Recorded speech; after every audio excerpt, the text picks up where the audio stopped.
Hello HSC 23 ব্যাচের শিক্ষার্থীরা, আজকের ডেইলি ডোজে সবাইকে স্বাগতম।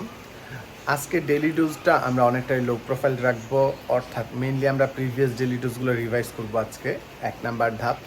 2 নাম্বার, আজকে তোমাদের আমি একটা ত্রিকোণমিতির সূত্রের একটা ছোট্ট ভিডিও দিয়ে দিচ্ছি। ত্রিকোণমিতির সূত্রগুলো অনেক ইম্পর্ট্যান্ট, এই সূত্রগুলো আমাদের কমপ্লিট করতে হবে।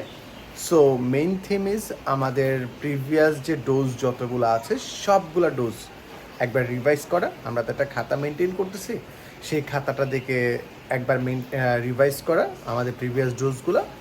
আর আজকের ডোজ হিসেবে জাস্ট ত্রিকোণমিতি সূত্রের ভিডিওটা দিয়ে দিচ্ছি। এই একটা ছোট্ট ভিডিওই জাস্ট আমাদের করতে হবে। বাকি যে প্ল্যান আছে, আমরা এই সপ্তাহের লাস্টের দিকে হচ্ছে বুধ অথবা বৃহস্পতিবার থেকে আমরা শুরু করে দিব এক্সামগুলো। এক্সাম কিভাবে দিতে হবে, কোন অ্যাপ ডাউনলোড করতে হবে, সব কিছু বুঝিয়ে দিব। এই সপ্তাহের থেকেই শুরু হয়ে যাবে আমাদের এক্সাম। সো আজকের ভিডিওর লিঙ্কের নিচে হয়তো আমি এক্সামের লিঙ্কটা পেস্ট করে রাখবো, যে এইখানে গিয়ে তোমাকে জয়েন করতে হবে, এটা পেস্ট করে রাখবো। সবাই একটু ট্রাই করবো জয়েন করার। দেন যারা জয়েন করতে পারবো না তাদের জন্য আমি এক্সপ্লেনার ভিডিও বানিয়ে দিব, যাতে আমরা ইজিলি জয়েন করতে পারি। এক্সাম স্টার্ট হবে এই সপ্তাহের লাস্টের থেকে। আর বন্ধুদের সাথে বেশি বেশি শেয়ার করো, আর মডেল টেস্টের কথাও জানিয়ে দাও। আরও অনেকগুলো ফিচার আসছে আমাদের। টিল দেন ভালো থাকো, টাটা।